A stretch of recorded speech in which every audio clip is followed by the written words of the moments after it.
I'm with Aaron Dunn, the Managing Director of the SMSF Academy. Last year, I don't know if you remember, Aaron famously said that social media was more popular than pornography on the web, I did. right? On the web is what you said. Yeah. But still it hadn't really been embraced. How have Yeah. things changed in 12 months? Quite enormous. The conversation yesterday here around social media has grown substantially, where late in the afternoon I saw a tweet come through that it's now, it actually trended on Twitter yesterday. So for those that don't understand what that means, The Spark Conference. the Spark Conference was one of the most talked about discussions through Twitter in Australia. in Australia. So any idea how many people that is discussing it? Is it hundreds? Yeah, it would have thousands? been hundreds yesterday within the conference that were actively engaged in the discussion yesterday, the talking, retweeting. It was quite amazing. Like I said, the transformation that I've seen in the discussion in this space in 12 months, was really positive. And now there's a session about to start called 50 Shades of Engagement. So Yeah. you've started something. Correct. Are you surprised at the growth? I mean, Not really. I mean, if we think about how we use social media in our everyday lives, it's really just an extension of that, and how, as professionals, we can start to engage better with our clients, both on a professional but personal level. So it doesn't surprise me.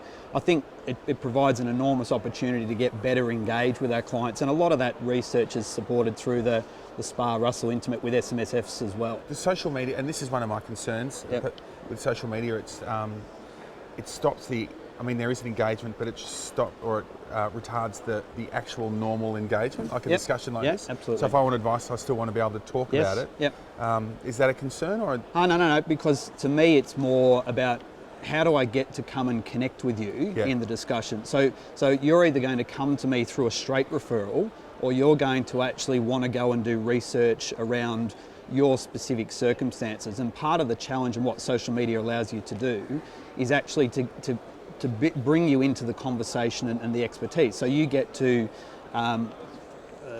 know me and what I'm about and what I stand for from a personality how many friends you've got. Yes, how many. But you can then measure the level of competency I have, maybe through the writing and the discussion we have online. Okay. And through that, I guess you work through what would be a conversion funnel to end up saying, well, look, I actually want to have a discussion with Aaron about this because from the video, he seems like a decent bloke, and I also think he's got the sufficient skills for me to go and have that conversation. Is it creating another level of work for advisors though? Is it a case of not being enough to actually be a good or a very good advisor? They've also got to be a good and charismatic. Yeah, and I think social there's media type as well. there's different personalities that would suit video and a whole range of other things. So I guess that's a challenge that confronts advisors.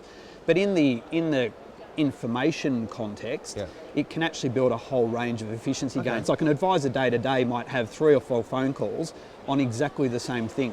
Why don't you build a short video, a short podcast, a short set of slides, or whatever it may be, and go, yep, I've got that, I know what you're talking about, here's a slide, here's a link straight to it, watch this. If you've got any further questions, then let's sit down and chat. Okay, and is that the way it's going? Yeah, absolutely it is. Okay. Anything to look out for?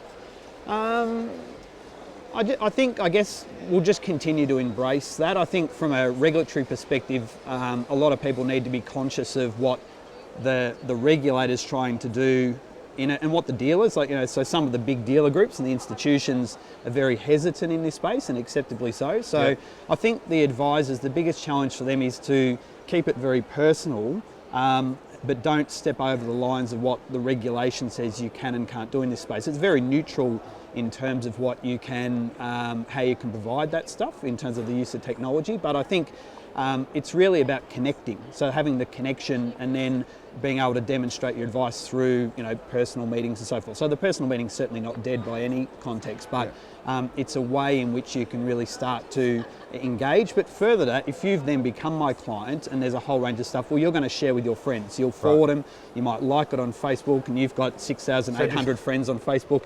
So there's all these different ways that you can actually do it. You're not one of those, please like me on Facebook and I'll... No, nothing like that. But no. it's coming. But it's coming, yeah, correct. All right. Good on you, Aaron. No, Great to see you pleasure. again. Yeah, likewise. Cheers.